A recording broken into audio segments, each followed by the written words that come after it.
जय श्रीराम। वाल्मीकि रामायण चतुर्थ अध्याय अयोध्यापुरी वर्णन।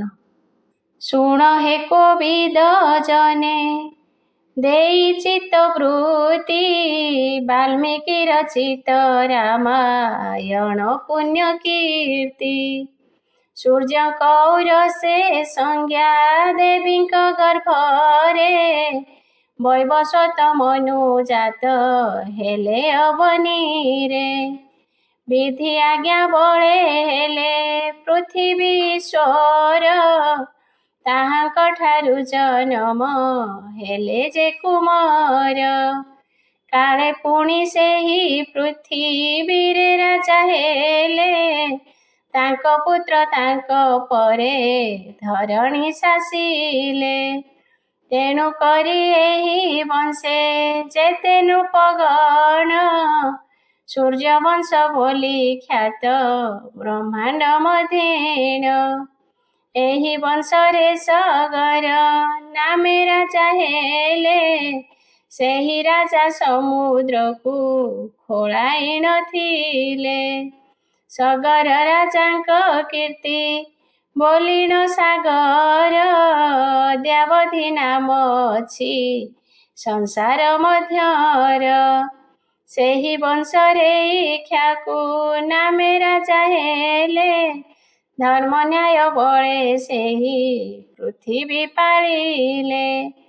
पुणी एही वंशे जात हेले चक्रधर श्रीराम लक्ष्मण आदि चतुर्धारु पर। सेही वैकुंठवासी रामचंद्रंकर कीर्ति कलाप वर्णित हेला जे शास्त्रर। सेही शास्त्र नाम रामायण जे अटई जहाँ शुणिले दुस्तरु नारकी तरई। से रामायण चरित करिबु वर्णन माया मोह गर्भ देहु फेरी दिय मन। सरजु नामरे एक नदी मनोहर एहार कूଳରେ अछि अयोध्या नगर। धन धान्य मणि मुक्ता अष्टरत्ନରେ पूर्ण पवित्र अयोध्या समस्त संसारे। मनु नरपति पूर्वे ब्रह्मा होइथिले एही अयोध्यापुरी की सेही बसाइले। धाड़ी धाड़ी गृह मान दांड मनोहर द्वादश योजन दीर्घ अटई ताहार। ओसार 3 योजन बहु राजपथ इंद्र भुवन को जिणी दिशई शोभित। कंदी विकंदी मानके दुर्ग मनोहर समतल भूमि हेतु आहुरी सुंदर। प्रजा मानकर सदा होई मंगल इंद्र वृष्टि करू थाती जानी बेर काल। उत्तम बाट हेतुरु तही प्रजा माने गतायत करू थाती आनंदित मने। धाड़ी धाड़ी गृह मान तही विराजई गवाक्ष पंक्तिरे प्रति गृह शोभा पाई। अत्यंत उच्च दुआर जगतिर सम कबाट लागिछि तही अति मनोरम। काहीं सौध मान दिसे बक पक्षी परी काहीं सौध मान दिसे कला मेघ सरी। काहीं द्वितल काहीं बा अटे चतुतल काहीं पंचतल काहीं अटे सप्ततल।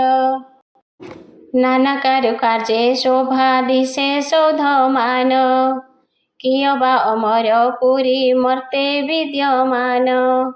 प्रति घरे सुवर्ण कलश शोभा पाई रात्र रे दिवस परी से पुरी दिशई।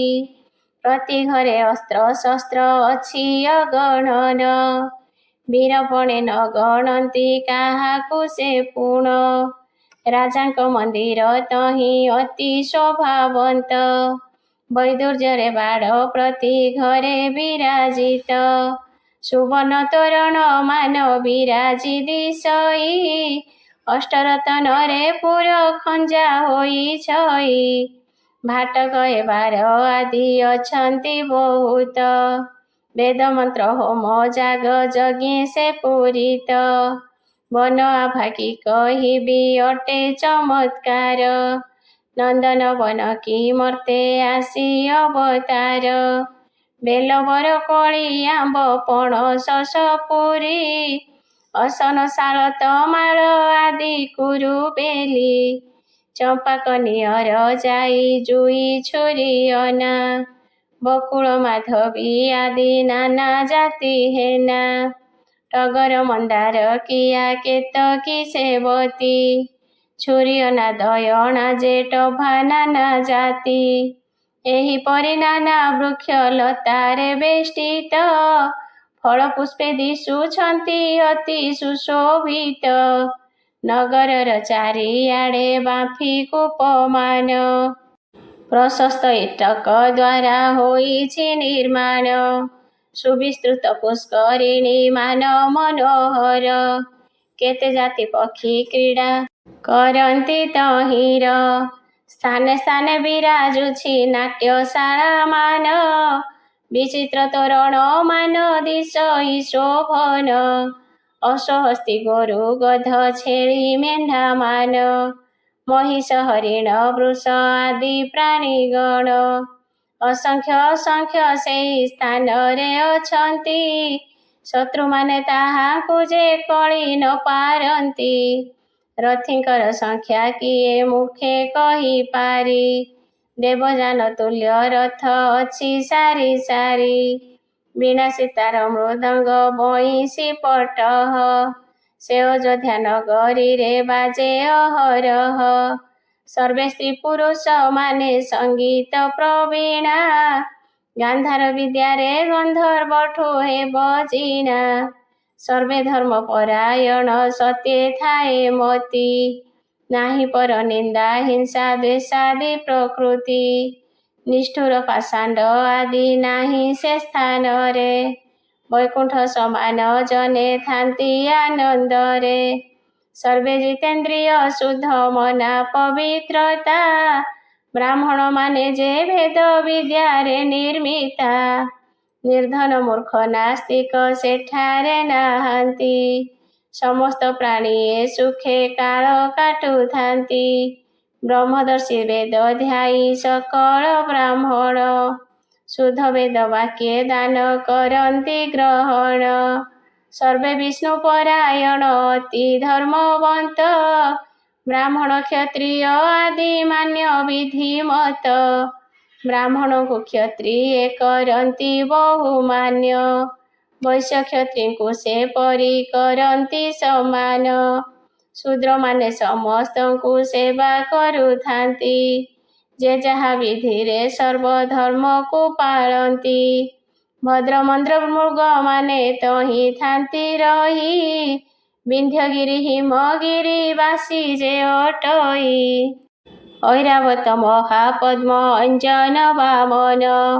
ଏବଂଶିକ ଗଜ ଯେ ଅଛନ୍ତି ଅଗଣନ। ଉଚ୍ଚୈଶ୍ରବା ବଂଶ ଅଶ୍ୱ ଅଛନ୍ତି ବହୁତ। ତେଣୁ ସେ ଅଯୋଧ୍ୟା ପୁରୀ ଜଗତେ ବିଖ୍ୟାତ। ଗିରି ନଦୀ ଚତୁଃପାର୍ଶ୍ୱେ ଘେରିଣ ଅଛଇ। ତେଣୁ ଅଯୋଧ୍ୟା ଅଜେୟ ଗଡ଼ ଯେ ଅଟଇ। ପ୍ରକୃତି ସୁନ୍ଦରୀର ସେ ଅଟେ ବାସସ୍ଥାନ। ତହିଁକି ବେଶଭୂଷାରେ ହୁଏ ଦୀପ୍ତିମାନ। ଚାରିପାଶେ ଦୁର୍ଭେଦ୍ୟ ପ୍ରାଚୀର ବିରାଜିତ। କାଣ୍ଡ ଖଣ୍ଡାତିରେ ତଳେ ନୁହଇ ପତିତ। ପୁଣି ଗଡ଼ ଖାଇ ତାକୁ ଘେରିଣ ଅଛଇ। କୁମ୍ଭୀର ନକ୍ର ମକର ତହିଁ ପୁରୀ ଛଇ। ସାତ ତାଳ ଗଭୀର ସେ ନୁହଇ କଳଣା। ଚାରିପାଶେ ଚାରିଦ୍ୱାର ଇନ୍ଦ୍ର ବୁଦ୍ଧି ବଣା। ନାଗବନ୍ଧ ସଦୃଶରେ ସେ ପଥ ଅଟଇ, ନ ଜାଣିବା ଲୋକମାନେ ଯିବେ ବଣା ହୋଇ। ଶତ୍ରୁ ତେଣୁ ଅଯୋଧ୍ୟାକୁ କଳି ନ ପାରନ୍ତି, ଅଯୋଧ୍ୟା ବର୍ଣ୍ଣନ କହେ ମୋହନ ଚିନ୍ତି। ଦଶରଥଙ୍କ ରାଜ୍ୟ ଶାସନ। ଶୁଣ ସାଧୁ ସନ୍ଥ ଏବେ ଦେଇ ଚିତ୍ତବୃତ୍ତି, ଦଶରଥ ରାଜାଙ୍କର ଶାସନ ପଦ୍ଧତି। ମହାତେଜ ପ୍ରଜା ପ୍ରିୟ ଅଜଙ୍କ ସନ୍ତାନ, ଦଶରଥ ନାମେ ଅଯୋଧ୍ୟାରେ ନୃପରାଣ। ତ୍ରିଲୋକେ ଯାର ମହିମା ଦୁର୍ଲଭ ଅଟଇ, ଶବ୍ଦ ଭେଦି ବାଣ ଯାର କର ତଳେ ଥାଇ। ନିଷ୍ଠାପରାୟଣ ମହାବଳ ଧର୍ମବନ୍ତ, ଭକ୍ତିମନ୍ତ କୀର୍ତ୍ତି ପରାୟଣ ଯଶଯୁକ୍ତ। ଧନୀ ମାନି ଦାନୀ ଜ୍ଞାନୀ ବିବେକୀ ପ୍ରଶାନ୍ତ, ଶତ୍ରୁହନ୍ତା କ୍ଷମାଶୀଳ ସଂଯମୀଙ୍କ ନାଥ। ଯେତେ ଯେତେ ଭଲ ଗୁଣ ଅଛି ଏ ସଂସାରେ, ସେ ସର୍ବପୂର୍ଣ୍ଣ ରହିଛି ଦଶରଥ ଠାରେ। ପୂର୍ବେ ମନୁ ଯେଉଁପରି ପ୍ରଜାଙ୍କୁ ରଖନ୍ତି, ସେହିପରି ଦଶରଥ ପ୍ରଜାଙ୍କୁ ପାଳନ୍ତି। ସ୍ୱର୍ଗେ ଇନ୍ଦ୍ର ହେତୁ ଦେବେ ଯେପରି ଆନନ୍ଦ, ଦଶରଥ ଯୋଗୁ ପ୍ରଜାଙ୍କର ସେ ସମ୍ପଦ। ତାହାଙ୍କର ଶାସନରେ କିଛି ଦୁଃଖ ନାହିଁ, ଚୋରି ଖଣ୍ଟ ବୃତ୍ତି ସେହି ଦେଶେ ନ ହୁଅଇ। ସେ ସ୍ଥାନରେ ପ୍ରଜାମାନେ ଧର୍ମପରାୟଣ, ପରର ମଙ୍ଗଳ ସଦା କରନ୍ତି ଚିନ୍ତନ। ପର ଉପକାର ପାଇଁ ଜୀବନ ସେ ଦିଅନ୍ତି, ଆଶ୍ରିତ ଜନେନି ଆଶ୍ରା କେବେ ନ କରନ୍ତି। ଦେବ ବିପ୍ରମାନଙ୍କୁ ସେ ପୂଜନ୍ତି ବିଧିରେ, ସର୍ବଦା ସେ ମାତିଥାନ୍ତି ହରି କୀର୍ତ୍ତନରେ। ଯୁଦ୍ଧେ ସର୍ବେ ବିଚକ୍ଷଣ ବୀରଙ୍କ ଅଗ୍ରଣୀ, ଧନୁ ଧଇଲେ କମ୍ପନ୍ତି ସ୍ୱର୍ଗେ ସୁର ଶ୍ରେଣୀ। ଏପରି ପ୍ରଜାମାନଙ୍କ ମଧ୍ୟେ ଦଶରଥ, ତାରାପନ୍ତି ମଧ୍ୟେ ଚନ୍ଦ୍ର ପରି ସୁଶୋଭିତ। ବିଜୟ ସୁରାଷ୍ଟ୍ର ରାଷ୍ଟ୍ର ବର୍ଦ୍ଧନ ଜୟନ୍ତ, ଧର୍ମପାଳ ଧୂସ୍ତ ଆଉ ଅକୋପ ସୁମନ୍ତ୍ର। ଏହି 8 ଜଣ ମନ୍ତ୍ରୀ ଥିଲେ ରାଜାଙ୍କର, ବହୁ ଦୂରଦର୍ଶୀ ଏହି ମାନେ ସୁଚତୁର। ଇଙ୍ଗିତ ମାତ୍ରକେ ବୁଝି ପାରନ୍ତି ସମସ୍ତ, ସର୍ବଦା ଇଚ୍ଛା କରନ୍ତି ନୃପତିଙ୍କ ହିତ। ବଶିଷ୍ଠ ନାମରେ ଋଷି ବ୍ରହ୍ମାଙ୍କର ନାତି, ଆବର ଯେ ବାମଦେବ ତାଙ୍କର ସନ୍ତତି। ଏହି ବେନି ମହାଯତି ପ୍ରୋହିତ ଅଟନ୍ତି, ଧର୍ମ ନ୍ୟାୟ ଉପଦେଶ ମାନ ସଦା ଦିଅନ୍ତି। ପୁଣି ଜାବାଳି କଶ୍ୟପ ସୁଯଜ୍ଞ ଗୌତମ, ମାର୍କଣ୍ଡେୟ କାତ୍ୟାୟନ ଏହି 8 ଜଣ। ରାଜସଭାରେ ଏମାନେ ସଦା ବସିଥାନ୍ତି, ନ୍ୟାୟ ଅନ୍ୟାୟ ବିଚାରି ରାଜାଙ୍କୁ କହନ୍ତି। ତେଜସ୍କର ଜିତେନ୍ଦ୍ରିୟ ବ୍ରହ୍ମପରାୟଣ, ତ୍ରିକାଳଜ୍ଞ ଚିରାୟୁଷ ଋଷିଙ୍କ ପ୍ରଧାନ। ଶତ୍ରୁମିତ୍ର ଭେଦ ଜ୍ଞାନ ନାହିଁ ଏହାଙ୍କର, ଶତ୍ରୁମିତ୍ର ଉଭୟଙ୍କୁ ସମ ବ୍ୟବହାର। ପୁତ୍ର ଯେବେ ଦୋଷୀ ହୁଏ ତାହାକୁ ଦଣ୍ଡନ୍ତି, ଶତ୍ରୁ ନିର୍ଦ୍ଦୋଷ ହୋଇଲେ ତାକୁ ଛାଡ଼ି ଦିଅନ୍ତି। ନିଜ ବିଦ୍ୟା ତପ ବଳେ ଦେଶ ବିଦେଶର, ସମସ୍ତ ଘଟଣା ଜାଣି ପାରନ୍ତି ଆବର। ଜୟ ପରାଜୟ କିବା ଇଷ୍ଟ ବା ଅନିଷ୍ଟ, ତପ ବଳେ ଜାଣି ପାରନ୍ତି ଏ ଋଷି ଶ୍ରେଷ୍ଠ। ଏପରି ମନ୍ତ୍ରୀ ପାତ୍ରଙ୍କୁ ଘେନି ଦଶରଥ, ପୃଥ୍ୱୀ ଶାସନ କରନ୍ତି ହୋଇ ଆନନ୍ଦିତ। ଭାସ୍କର ବଂଶଜ ତେଜେ ଭାସ୍କର ସମାନ, ମନ୍ତ୍ରୀ ସହ ବିରାଜନ୍ତି ଅଯୋଧ୍ୟା ଭୁବନ। ଜୟ ପ୍ରଭୁ ରଘୁନାଥ ପାପୀ ଉଦ୍ଧାରଣ, ଜୟ ରମା ରମଣ ମୋହନ କର ତ୍ରାଣ। ଦଶରଥଙ୍କ କୌଶଲ୍ୟା ସହିତ ବିବାହ। ଶୁଣ ହେ ବିବୁଧେ ବୁଦ୍ଧି କରିଣ ପ୍ରବେଶ, ରାମାୟଣ ଚରିତ ଏ ଅଟେ ସୁଧାରସ। ମହାରାଜା ଦଶରଥ ନିଜ ତେଜ ବଳେ, ଅଯୋଧ୍ୟାକୁ ମୋହିଲେ ସେ ଅତି କୌତୂହଳେ।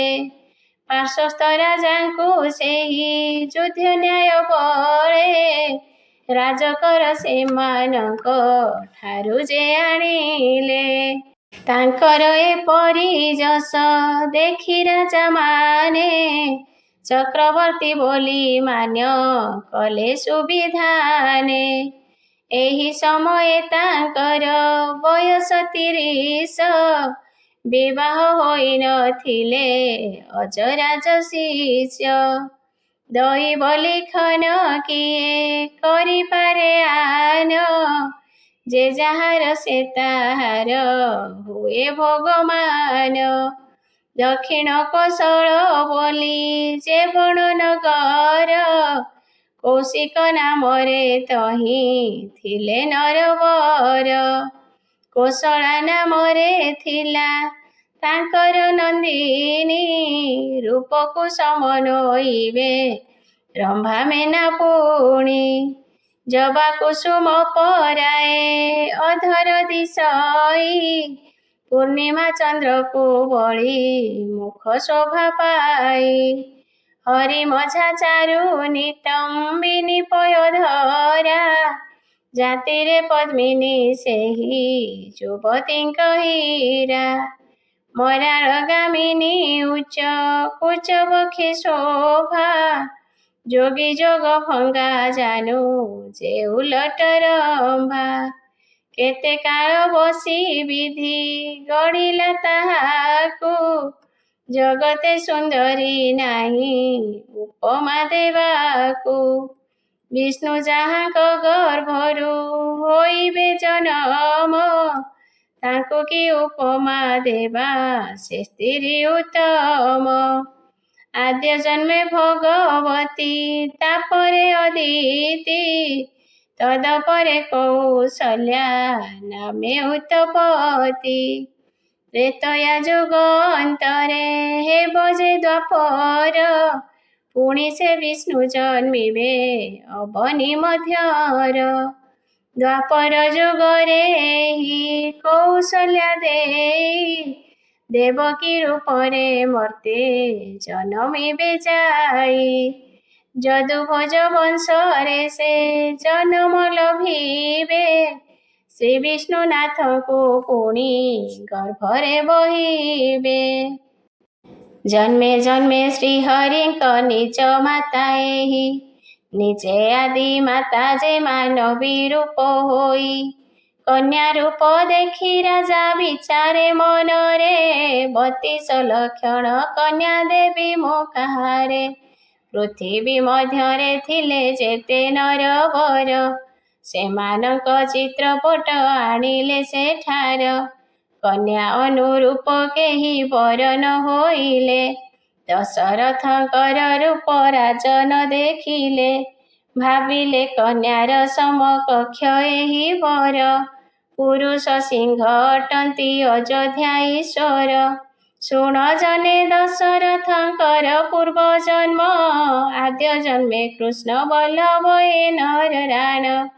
ଦ୍ୱିତୀୟ କଶ୍ୟପ ଋଷି ଏହାଙ୍କର ନାମ, ତୃତୀୟରେ ଦଶରଥ ନୃପଙ୍କ ଉତ୍ତମ।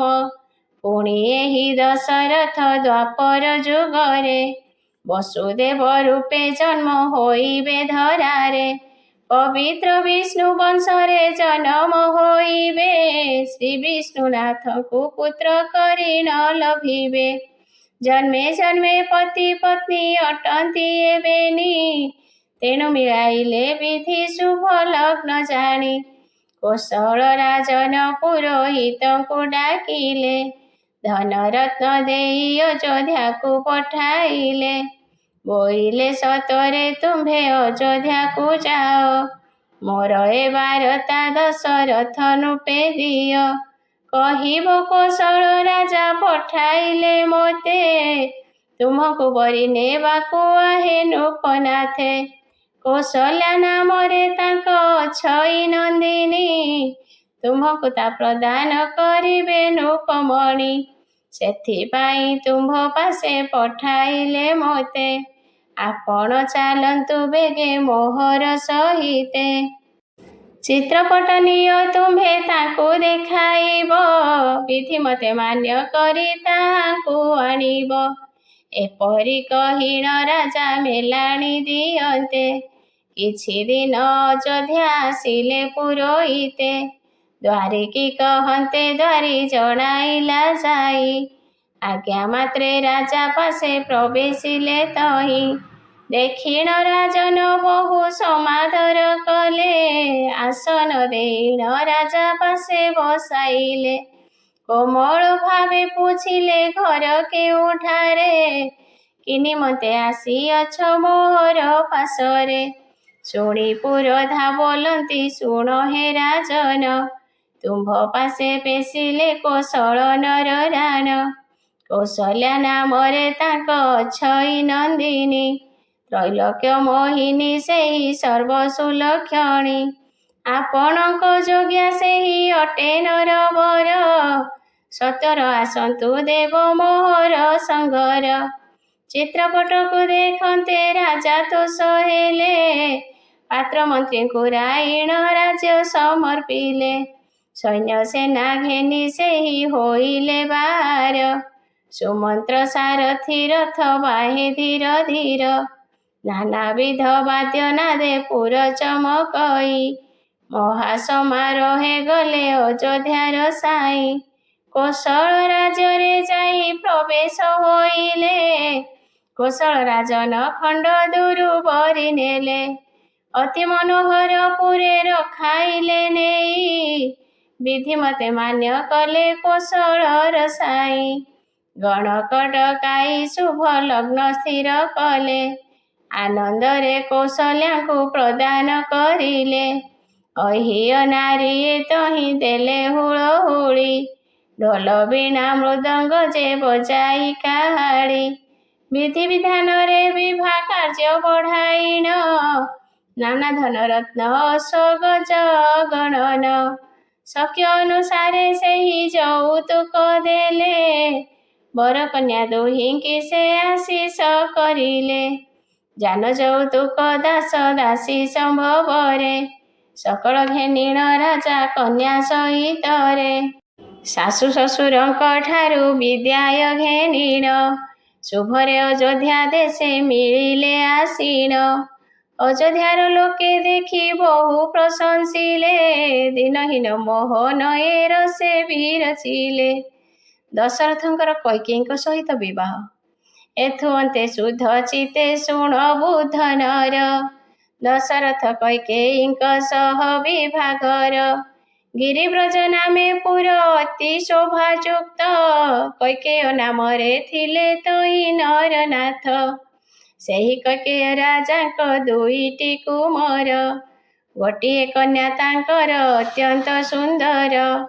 କୈକେୟୀ ବୋଲିଣ ଅଟେ ସେ କନ୍ୟାର ନାମ, ସୁନ୍ଦର ପଣରେ ରତି ନୁହେଁ ତାର ସମ। ବୁଦ୍ଧିମତୀ ଗୁଣବତୀ ମରାଳ ଗାମିନୀ, କିଛି ଦିନେ ନବଯୁବା ହେଲା ସେହି ପୁଣି। କନ୍ୟା ଯୁବା ହୁଅନ୍ତେଣ ପାଟ ମହାଦେଇ, କୈକେୟ ରାଜାଙ୍କୁ ସେହି ଜଣାଇଲେ ଯାଇ। ଆହେ ନାଥ ପ୍ରୌଢ଼ା କନ୍ୟା ରହିଲାଣି ଘର, ତାହାର ସମାନ ବର ବେଗେ ସ୍ଥିର କର। ଶୁଣି କୈକେୟ ରାଜନ ସ୍ୱୟଂବର କଲେ, ସକଳ ଦେଶର ନୃପମାନ ଡକାଇଲେ। ସ୍ୱୟଂବର ସଭା ସେହି କରିଲେ ମଣ୍ଡନ, ଠାବେ ଠାବେ ଉଡ଼େ ନେତର ଚିରାଳମାନ। ସଭା ଚଉପାଶେ ଖମ୍ବ ରତନ ଛାଏଣି, ନାନାବିଧ କାରୁକାର୍ଯ୍ୟେ ବିଚିତ୍ର ମଣ୍ଡଣି। ମଧ୍ୟରେ ରତ୍ନ ଚାନ୍ଦୁଆ ଦିଶେ ବିତପନ, ମାଣିକ୍ୟର ଝରା କାହିଁ ଦିଶଇ ଶୋଭନ। ପେନ୍ଥି ପେନ୍ଥି ଲାଗିଅଛି ତହିଁ ମୁକ୍ତାପନ୍ତି, ମଧ୍ୟରେ ଝଟକେ ହୀରା ଜେହ୍ନେ ବାରଶତୀ। ଠାବେ ଠାବେ ନୃତ୍ୟକାରୀ କରନ୍ତି ନର୍ତ୍ତନ, ଗଣିକାଏ ନାଚୁଛନ୍ତି ହୋଇ ତୋଷ ମନ। କିଏ ବା ସ୍ୱର୍ଗ ଅପ୍ସରୀ ମର୍ତ୍ତେ ଆସିଛନ୍ତି, ଦେଖଣାହାରିଏ ଦେଖି ବହୁ ପ୍ରଶଂସନ୍ତି। ଏପରି ସଭା ମଣ୍ଡାଇ ପୁରୋହିତ ଗଣେ, ପଠାଇଲେ ସର୍ବଦେଶ ରାଜା ନିମନ୍ତ୍ରଣେ। ଆଜ୍ଞା ମାତ୍ରେ ପୁରୋହିତେ ସର୍ବଦେଶେ ଗଲେ, କୁଳୀନ ରାଜାମାନଙ୍କୁ ନିମନ୍ତ୍ରଣ ଦେଲେ। ସବୁ ଦେଶୁ ଆସି ରାଜାମାନେ ପ୍ରବେଶିଲେ, ଶେଷେ ଯାଇ ଦଶରଥ ସେଠାରେ ମିଳିଲେ।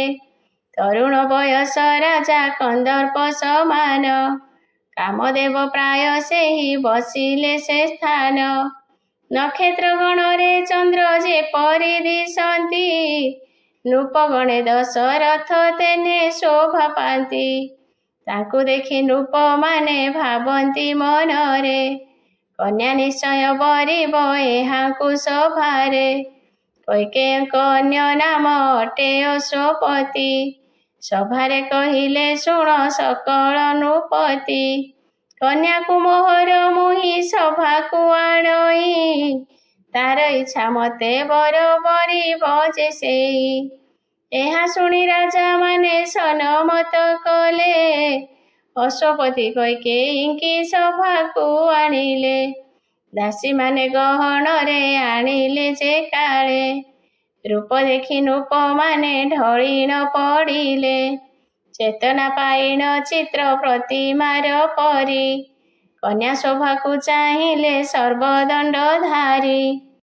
ଭାବିଲେ ଧନ୍ୟ ସୁନ୍ଦରୀ ଧନ୍ୟ ଜନ୍ମଦାତା, କେତେ କାଳ ବସି ତୋତେ ଗଢ଼ିଛି ବିଧାତା। ଦେବ ନର ନାଗ ଆଦି ରମଣୀ ଦେଖିଛୁ, ତୋ ଶୋଭାକୁ ହାରି ଯିବେ ମନରେ ଆଣିଛୁ। ଶୁକ ଚଞ୍ଚୁ ଜିଣି ନାସା ଦିଶେ ସୁଯତନ, କଳା ମେଘ ପରି କୁନ୍ତଳ ଯେ ଶୋଭାବନ। ମୁଖ ଶୋଭା ନିନ୍ଦେ ପୂର୍ଣ୍ଣ ପୂର୍ଣ୍ଣିମାର ଶଶୀ, ଡାଳିମ୍ବ ଜିଣି ଅଧର ଶୋଭା ଯେ ବିକାଶୀ। ଗଜଗମନା ବର୍ତ୍ତୁଳ ଅଟେ ବକ୍ଷ ଦେଶ, ବଚନ କହନ୍ତେ କିବା ଝରଇ ପିୟୁଷ। ଏହିପରି ରାଜାମାନେ ଭାଳନ୍ତି ମନରେ, ବରମାଳା ଧରି କନ୍ୟା ମିଳିଲା ସଭାରେ। ସକଳ ନରପତିଙ୍କି ସେହି ଦେଖି ଗଲା, କାହାରିଠାରେ ତାହାର ଚିତ୍ତ ନ ବଳିଲା। ଦଶରଥଙ୍କୁ ଯେ କାଳେ ଦେଲା ସେ ଅନାଇ, ରୋମେ ରୋମେ ତାର ପଞ୍ଚ ସର ପ୍ରହାରଇ। କାମେ ଜର ଜର ହୋଇ ସେ ନଭ ଛଇଳି, ଗତି କରି ମାଳା ଧରି ନୃପ ପାଶେ ମିଳି। ଦଶରଥଙ୍କ ଗଳାରେ ଦେଲା ଲମ୍ବାଇଣ, ବକ୍ର ସାହାଣୀରେ ବାଳା ନିରେଖି ବଦନ। ବିନୟ କହିଲା ଆଜି ଠାରୁ ଆହେ ଦେବ, ମୋର ଜୀବର ଜୀବନ ହେଲ କ୍ଷମା ଦେବ। ଏହା କହି ବାଳୀ ଦାସୀ ଗଣ ସହିତରେ, ଧୀରେ ଧୀରେ ଚଳିଗଲା ସେ ଅନ୍ତପୁରରେ। ଅଶ୍ୱପତି ଅନ୍ୟ ରାଜାମାନଙ୍କୁ ଜାଇଣ, ସସମାନେ ନିଜ ରାଜେ ବିଦା କଲେ ପୁଣ। ରାଜାମାନେ ଆନନ୍ଦରେ ଫେରି ନ ଆସିଲେ, ଅଶ୍ୱପତି ବିଧି ମତେ ଆୟୋଜନ କଲେ। ଶୁଭ ଲଗ୍ନେ ଦଶରଥେ ଦେଲେ କନ୍ୟାଦାନ, ଧନରତ୍ନ ଗଜରଥ ଦେଲେ ଅଗଣନ। ଦାସ ଦାସୀ ମାନ ସେହି ଯୌତୁକ ଦେଲେ, ମନ୍ଥରା ନାମକ ଦାସୀ ଥିଲା ତାଙ୍କ ତୁଲ୍ୟେ। ଅତ୍ୟନ୍ତ ଦୁଷ୍ଟ ଅଟଇ ପୁଣି ଅଲକ୍ଷଣୀ, ଯା ଘରେ ରହିବ ଘର ଭାଙ୍ଗିବ ସେ ପୁଣି। କନ୍ୟା ସହ ସମସ୍ତଙ୍କୁ ଘେନିଣ ରାଜନ, ଶୁଭରେ ମିଳିଲେ ଆସି ଅଯୋଧ୍ୟା ଭୁବନ। ଦଶରଥ କୈକେୟୀଙ୍କ ବିବାହ ଚରିତ, ଦିନ ମୋହନ ଛନ୍ଦରେ କରଇ ଉକତ। ଦଶରଥଙ୍କର ସୁମିତ୍ରା ଓ ସପ୍ତଶତ ରାଣୀ ବିବାହ। ଶୁଣ ହେ ସୁଜ୍ଞାନୀ ଜନେ ଏଥୁ ଅନ୍ତେ ରସ, କୌଶଲ୍ୟା କୈକେୟୀ ଘେନି ଅଯୋଧ୍ୟା ନରେଶ। ଆନନ୍ଦ ମନରେ ସେହି କ୍ରୀଡ଼ା କରୁଥାନ୍ତି, ଦେଶ କାଳ ପାତ୍ର ମତେ ରାଜ୍ୟକୁ ବୁଝନ୍ତି। କେରଳ ଦେଶ ରାଜନ ସୁମିତ୍ର ଅଟଇ, ସୁମିତ୍ରା ନାମରେ ତାଙ୍କ କନ୍ୟାଏ ଅଛଇ। ନବଯୁବା କନ୍ୟା ସେହି ଅତି ରୂପବତୀ, ତା ରୂପକୁ ସମ ନୋହି ଭଜେ ସଚିପତି। ହାଟକ ବରଣୀ ବାମା ଚାରୁନି ତମ୍ବିନୀ, ମରାଳ ଗାମିନୀ ହରି ମଝା କରି ଠାଣି। ବଣାଏଣା ନୟନା ଯେ ସୁଚାରୁ କୁନ୍ତଳା, ଦେଖି ଯୋଗୀ ରତି ତପି କାମେ ହେବେ ଭୋଳା। କନ୍ୟା ଦେଖି କେରଳେଶ ମନରେ ଭାବଇ, ଏ କନ୍ୟାର ସମାନରେ ବର କେହି ନାହିଁ। ଭାନୁବଂଶ ରାଜା ତାଙ୍କ ପଡ଼ିଲା ମନର, ଅଯୋଧ୍ୟା ରାଜନ ଦଶରଥ ଦଣ୍ଡଧର। କନ୍ଦର୍ପ ସମାନ ରୂପ ମହାଧନୁର୍ଦ୍ଧର, ଦେବନର ପ୍ରଶଂସନ୍ତି ମହିମା ତାଙ୍କର। ତାଙ୍କୁ ଡକାଇ ଏ କନ୍ୟା କରିବି ପ୍ରଦାନ, ଏହା ଭାବି ପୁରୋହିତେ ଡାକିଲେ ରାଜନ। ଆଜ୍ଞା ମାତ୍ରେ ପୁରୋହିତ ଯାଇ ପ୍ରବେଶିଲେ, ତାହାଙ୍କୁ ଚାହିଁଣ ରାଜା ବଚନ ବୋଇଲେ। ଶୁଣ ଆହେ ପୁରୋହିତ ଅଯୋଧ୍ୟାକୁ ଯିବ, ଦଶରଥ ନୃପତିଙ୍କି ବରଣ କରିବ। କହିବ କେରଳ ରାଜା ସୁମିତ୍ର ଅଟନ୍ତି, ସୁମିତ୍ରା ନାମରେ ତାଙ୍କ କନ୍ୟା ରୂପବତୀ। ତାର ଅନୁରୂପେ ବର ନ ମିଳିଲା କାହିଁ, ତୁମକୁ ଦେବାକୁ ରାଜା ଅଛନ୍ତି ପଠାଇ। ଏହା କହି ପୁରୋହିତେ ବିଦାୟ ସେ କଲେ, ଧନରତ୍ନ ନେଇ ପୁରୋହିତ ବାହାରିଲେ। କେତେ ଦିନେ ଅଯୋଧ୍ୟାରେ ହୋଇଲେ ପ୍ରବେଶ, ଦ୍ୱାରିକି ଜଣାଇ ଗଲେ ରାଜାଙ୍କର ପାଶ। ଦଶରଥ ମାନ୍ୟ କରି ତାଙ୍କୁ ବସାଇଲେ, ଆସିବା କାରଣ ତାଙ୍କୁ ବିନୟେ ପୁଛିଲେ। ପଚାରିଲେ ଅଟେ ତୁମ୍ଭ କେଉଁ ଦେଶେ ଘର, କେବଳ କାର୍ଯ୍ୟେ ଆସିଛ ବାସକୁ ଆମ୍ଭର। ବିପ୍ର ବୋଲେ ଆମ୍ଭ ଘର କେରଳ ଦେଶର, ପୁରୋଧା ଅଟୁ ଆମ୍ଭେ ଯେ କେରଳ ରାଜାର। ସୁମିତ୍ରା ନାମରେ ଏକ କନ୍ୟା ତାଙ୍କ ଅଛି, ତାଙ୍କ ସମାନରେ ବର କାହିଁ ନ ମିଳୁଛି। ଅତ୍ୟନ୍ତ ସୁନ୍ଦରୀ ଅଟେ ସେହି ରାଜା ବାଳା, ଯୋଗୀ ଯୋଗ ଭାଙ୍ଗିନୀ ସେ ପୂର୍ଣ୍ଣ ଷୋଳ କଳା। ରମ୍ଭା ସଚିରତି ତା ରୂପକୁ ସମ ନୋହି, ହାଟକ ବରନା ଚମ୍ପା ଗାତ୍ରୀ ସେ ଅଟଇ। ଏହା ତୁମ୍ଭ ଯୋଗ୍ୟ ସେହି ଭାବିଲେ ରାଜନ, ତେଣୁ ମୋତେ ପଠାଇଲେ ଆହେ ନୃପରାଣ। ଏପରି କନ୍ୟାର ଶୋଭା ଦେଖିଣ ରାଜନ, ଭାବନ୍ତି ତୁମ୍ଭଙ୍କୁ ତାଙ୍କୁ କରିବେ ପ୍ରଦାନ। ସତ୍ୱରେ ଚାଲନ୍ତୁ ରାଜା ବିଳମ୍ବ ନ କରି, ତୁମ୍ଭ ପଥ ଚାହିଁ ବସିଥିବେ ଦଣ୍ଡଧାରୀ। କନ୍ୟା କଥା ଶୁଣି ରାଜା ଉଚ୍ଛନ୍ନ ହୋଇଲେ, କୌଶଲ୍ୟା କୈକେୟୀ ପାଶେ ଯାଇ ପ୍ରବେଶିଲେ। ବୋଇଲେ ଗୋରାଣୀ ମୁହିଁ ମୃଗୟା କାରଣେ, ଯାଉଛି ବିରସ କେହି ନ ହୋଇବ ମନେ। ମୃଗୟା ଛଳରେ ରାଜା ଥାଟ ସଜ କଲେ, ସୈନ୍ୟ ସହ କେରଳରେ ପ୍ରବେଶ ହୋଇଲେ। ବାର୍ତ୍ତା ପାଇ କେରଳେଶ ଆନନ୍ଦ ମନରେ, ଅଧବାଟୁ ବରି ତାଙ୍କୁ ନିଜ ଗୃହେ ନେଲେ। ଅଷ୍ଟରତ୍ନ ଖଚିତ ସୁରମ ସୌଧରେ, ଦଶରଥଙ୍କୁ ରଖିଲେ ମହାସମାଦରେ। ଦଶରଥ ରୂପ ଦେଖି କେରଳ ରମଣୀ, ଭାବନ୍ତି ସୁମିତ୍ରା କେତେ ତପ କଲା ପୁଣି। ଏପରି ଲାବଣ୍ୟ ରୂପ ନେତ୍ର ଦେଖି ନାହିଁ, ସୁମିତ୍ରା ଭାଗ୍ୟରେ ଆଣି ଘଟାଇଲା ବିହି। ଧନ୍ୟ ଗୋ ସୁମିତ୍ରା ଦେବୀ ଧନ୍ୟ ଭାଗ୍ୟବତୀ, ଦଶରଥ ନୃପତିଙ୍କୁ ଲଭିଲୁ ତୁ ପତି। କେଉଁ ଜନ୍ମେ କେତେ ତୁ ତପସ୍ୟା କରିଥିଲୁ, ଏପରି ପୁରୁଷର ତୁ ଗଳାମାଳା ହେଲୁ। ଶୁଭ ଲଗ୍ନ ଦେଖି ରାଜା ଆୟୋଜନ କଲେ, ବିଧି ମତେ ସୁମିତ୍ରାଙ୍କୁ ଦଶରଥେ ଦେଲେ। ବର କନ୍ୟା ତିନି ଦିନେ ତହିଁ ବିଦା ହେଲେ, ସୁମିତ୍ରାଙ୍କୁ ଦେଖି ରାଜା କାମେ ଘାରି ହେଲେ, ସମ୍ଭାଳି ନ ପାରି ରଥେ କଲେ ସେ ଶୃଙ୍ଗାର। ଅମଙ୍ଗଳ ହେଲା ଏହା ସୁମିତ୍ରା ପକ୍ଷର, ବିବାହବାସୀ ଦିନ ସେ ହୁଅଇ କାଳ ରାତ୍ରି। ସ୍ତ୍ରୀ ପୁରୁଷ ସେ ଦିନେ ଏକତ୍ର ନୁହନ୍ତି, ଯେବେ କେହି ସେଇ ଦିନ ବିହାର କରଇ। କାଳ ରାତ୍ରି ସେହି ସ୍ତ୍ରୀ ଦେହେ ବିଶ୍ରାମଇ, ତେଣୁ କରି ସେହି ସ୍ତ୍ରୀ ଦୁର୍ଭାଗୀ ହୁଅନ୍ତି।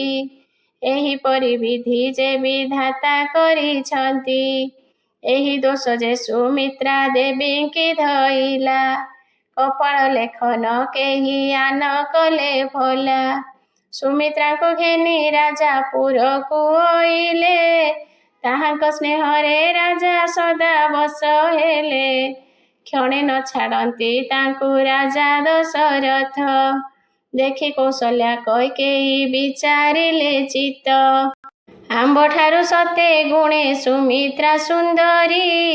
ଆମ୍ଭଙ୍କୁ ନ ପଚାରିବେ ଏବେ ଦଣ୍ଡଧାରୀ, କୌଶଲ୍ୟା ଭାବିଲେ ମୁହିଁ ଅଟେ ପାଟରାଣୀ।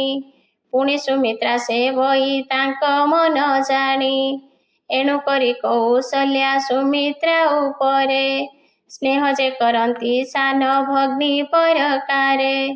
କୈକେୟୀ ଦେବୀ ଏହା ସହି ନ ପାରିଲେ, ସୁମିତ୍ରା ପରେ ବି ମନ ସଦା ସେ ଧଇଲେ। ରାଜା ବସ ନିମିତ୍ତରେ ପାର୍ବତୀ ଶଙ୍କର, ପୂଜା କରନ୍ତି କୈକେୟୀ ଦେଇ ପୁଷ୍ପହାର।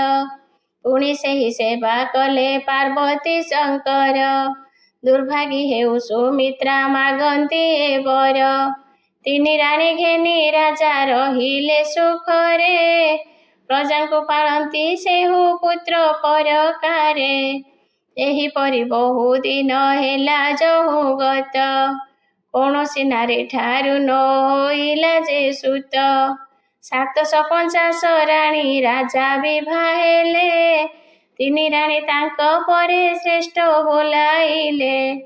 କାଳ ରାତ୍ର ଦୋଷ ପୁଣି ଶିବଙ୍କ ସେବାରେ, ଦୁର୍ଭାଗୀ ହେଲେ ସୁମିତ୍ରା ଦୁଃଖେ ଦିନରେ।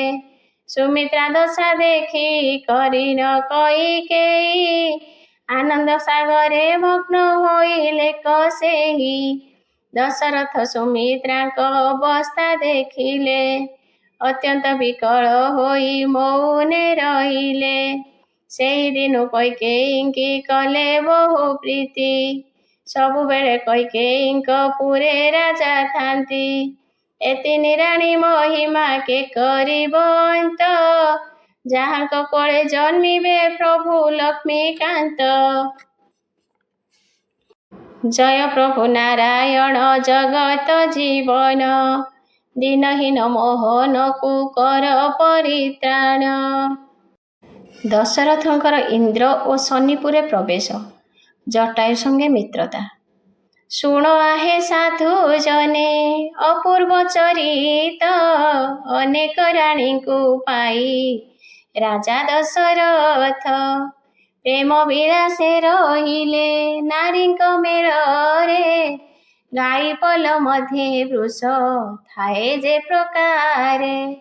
ସଦା କ୍ରୀଡ଼ା କରନ୍ତି ସେ ନାରୀଙ୍କର ତୁଲେ, କ୍ଷଣେ ନ ଆସନ୍ତି ଅନ୍ତଃପୁରରୁ ବାହାରେ। ଜିତେନ୍ଦ୍ରିୟ ଧର୍ମଶୀଳ ରାଜା ଦଶରଥ, ନାରୀ ମୋହିନୀ ମୂର୍ତ୍ତିରେ ହେଲେ ସେ ମୋହିତ। ତେଣୁ କରି ସାଧୁମାନେ ସାବଧାନେ ଥାନ୍ତି, ଯେ ନ ଜାଣେ ସେହି ଯଶ କିରତି ନାଶନ୍ତି। ଏଡ଼େ ବଡ଼ ରାଜା ନାରୀ ମୋହରେ ପଡ଼ିଲେ, ରାଜ୍ୟ ଭଲ ମନ୍ଦ କିଛି ତିଳେ ନ ବୁଝିଲେ। ଏଣେ ଅନାବୃଷ୍ଟି ହେତୁ ପ୍ରଜାଏ ମରନ୍ତି, ରାଜ୍ୟର ଖବର ରାଜା କିଛି ନ ଜାଣନ୍ତି। ଏହି ସମୟେ ନାରଦ ଅଯୋଧ୍ୟାକୁ ଗଲେ, ଅନ୍ତଃପୁରେ ଦଶରଥ ସହ ଦେଖା କଲେ। ମୁନିଙ୍କି ଦେଖିଣ ରାଜା ପାଦର୍ଘ୍ୟ ଦେଇ, ଚରଣ ପୂଜିଲେ ଦିବ୍ୟ ଆସନେ ବସାଇ। ବୋଇଲେ ହେ ଋଷି ଆଜ ପବିତ୍ର ମୋ ପୁର, କି ନିମନ୍ତେ ବିଜେ କଲ କୁହନ୍ତୁ ସତର। ନାରଦ ବୋଇଲେ ରାଜା କର ବଧାନ, ନାରୀ ମେଳେ ଅନ୍ତପୁରେ କଟାଇଲ ଦିନ। ତେଣେ ପ୍ରଜାମାନେ ଅନ୍ନ କଷ୍ଟରେ ମରନ୍ତି, 14 ବରଷ ହେଲା ଶସ୍ୟହୀନ କ୍ଷିତି। ଶୁଣି ଦଶରଥ ବୋଲେ ଆହେ ତ ପିସାଇ, ମୁଁ ହିଁ ଅନିଷ୍ଟ କାହାର କିଛି କରି ନାହିଁ। କାହିଁ ପାଇଁ ଇନ୍ଦ୍ର ବୃଷ୍ଟି ନ କରେ ମୋ ଦେଶ, ଫେରି ନ କୁହନ୍ତୁ ଋଷି ଏହାର ସନ୍ଦେଶ। ଋଷି ବୋଲନ୍ତି ରାଜନ ଶୁଣ ଆମ୍ଭ ବାଣୀ, ରୋହିଣୀ ନକ୍ଷତ୍ରେ ଦୃଷ୍ଟି ପଡ଼ିବାରୁ ଶନି। ତୁମ୍ଭ ଦେଶେ ନ କରନ୍ତି ବୃଷ୍ଟି ସୁନାସିର, ଏହା କହି ଦେବ ଋଷି ହେଲେ ଯେ ଅନ୍ତର। ତହୁଁ ରାଜା ବହୁ ଦୁଃଖେ ପୁରୁ ବାହାରିଲେ, ରାଜ୍ୟ ମଧ୍ୟେ ବୁଲି ବୁଲି ସକଳ ଦେଖିଲେ।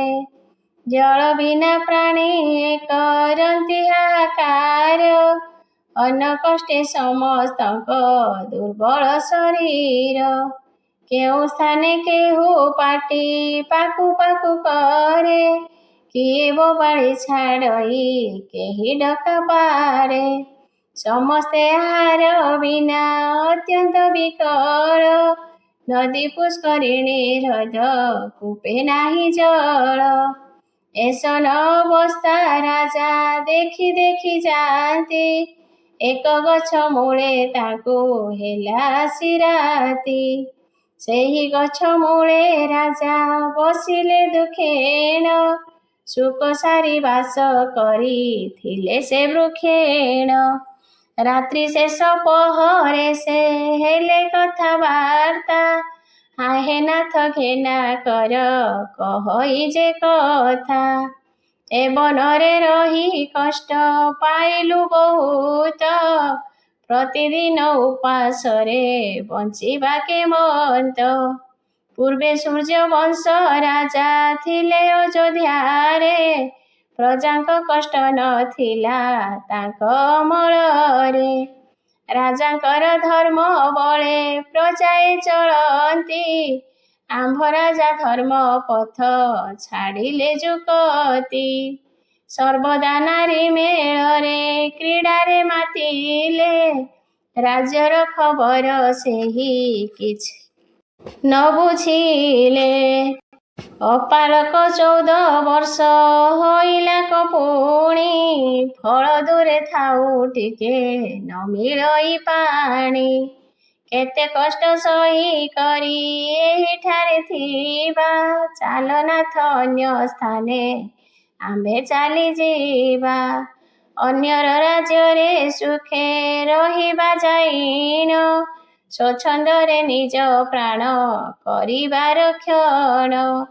ଶୁକ ବୋଲେ ଶୁଣ ସାରି ନବୀନାର ତନେ, କେତେ କାଳ କଟାଇଲି ମୁହିଁ ଏହି ବନେ।